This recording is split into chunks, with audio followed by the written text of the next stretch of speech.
a super interesting video here today, guys, from a loyal patron supporter request. This one is called Emma Willis, Shocked by Horrific United Irishman History. And it's from a TV program called Who Do You Think You Are? Okay, so Emma Willis is obviously from Birmingham. She's like a celebrity, I think.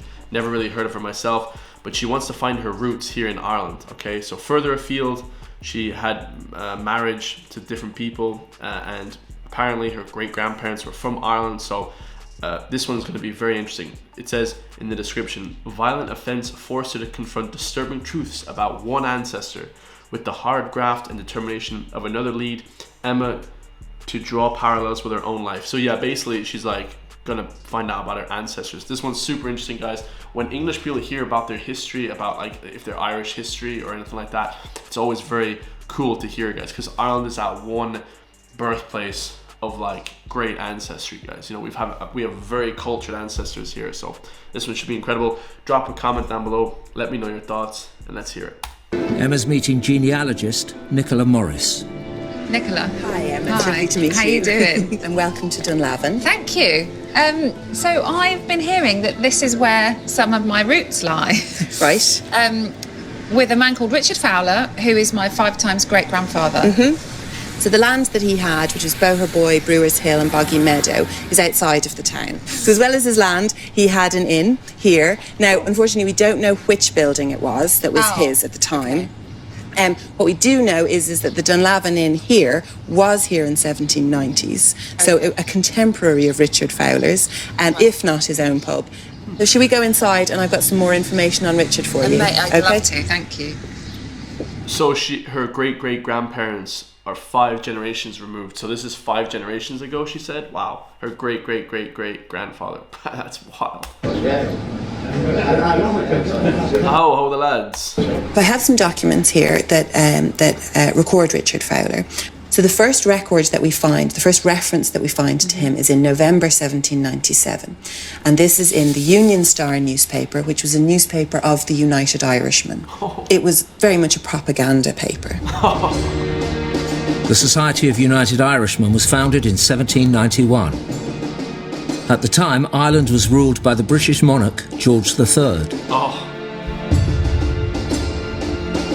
The United Irishmen wanted to establish an independent Irish republic. This appealed to many Irish Catholics who wanted self-rule. So yeah, back in the day, guys, there was no such thing as propaganda newspaper. It was that we just wanted our own sovereignty from England, of course, who ruled over us, right? Somewhere along here is a reference to... Okay, Fowler, a distiller in Dunlavin, a notorious informer and one of those privileged murderers, Orangemen.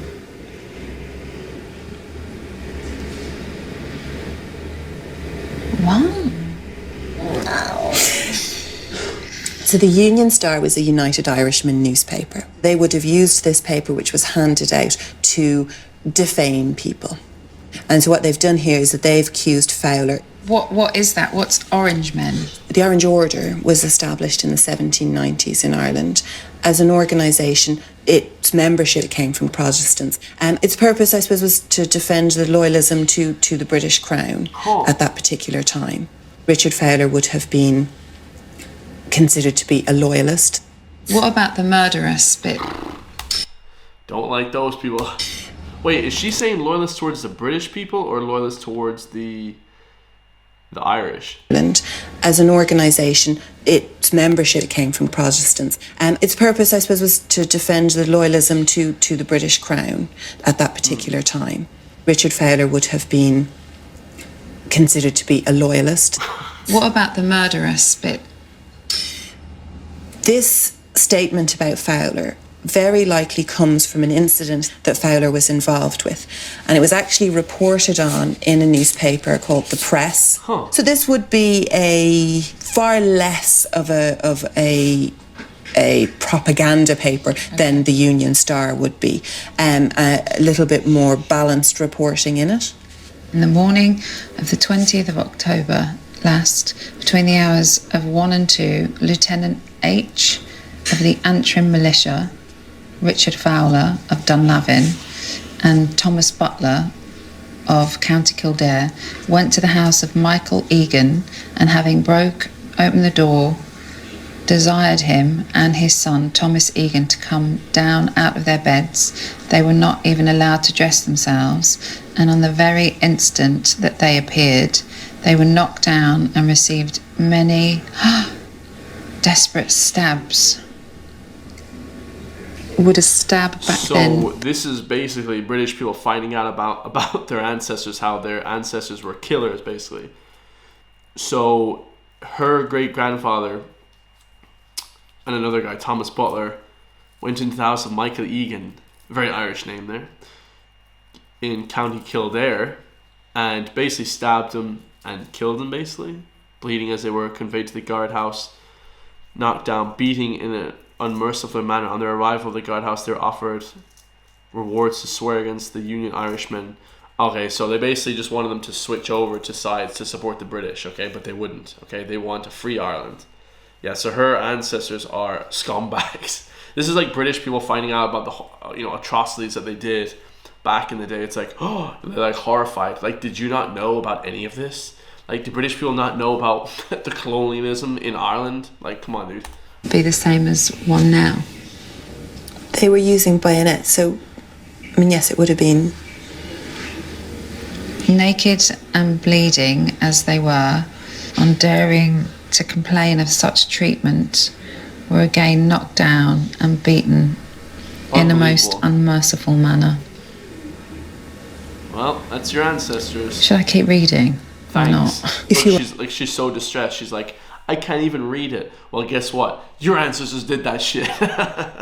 Like, no laughing matter. But yeah, guys, Irish people were, including my great-grandparents and my dad and my great-great-great-great-grandparents that have lived here, 50 generations removed.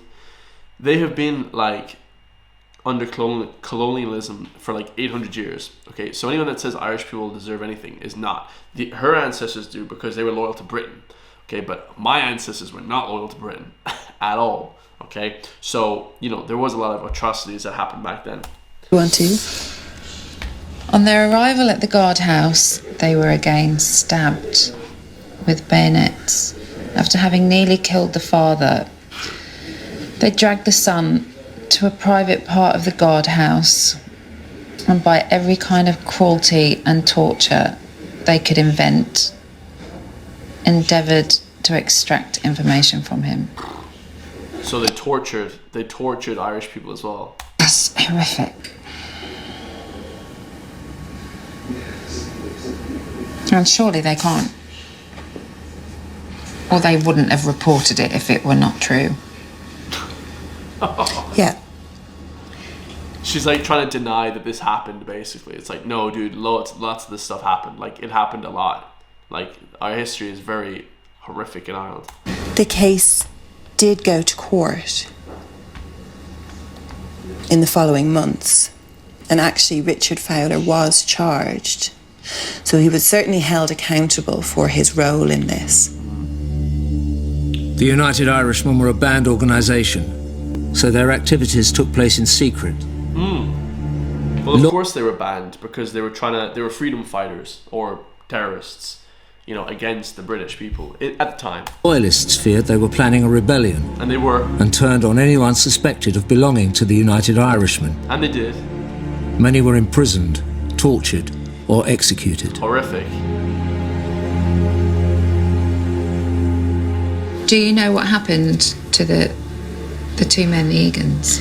They did survive, so they weren't killed on that night. One of the reasons that they would have been targeted is because they were blacksmiths. Oh. And so around the country, blacksmiths were targeted simply because they had the ability to make weapons. So they made pikes, which were used as weapons. It's hard to... They could probably make guns as well, blacksmiths. If they tried, they could probably make weapons, like firearms and stuff like that, make sense of it.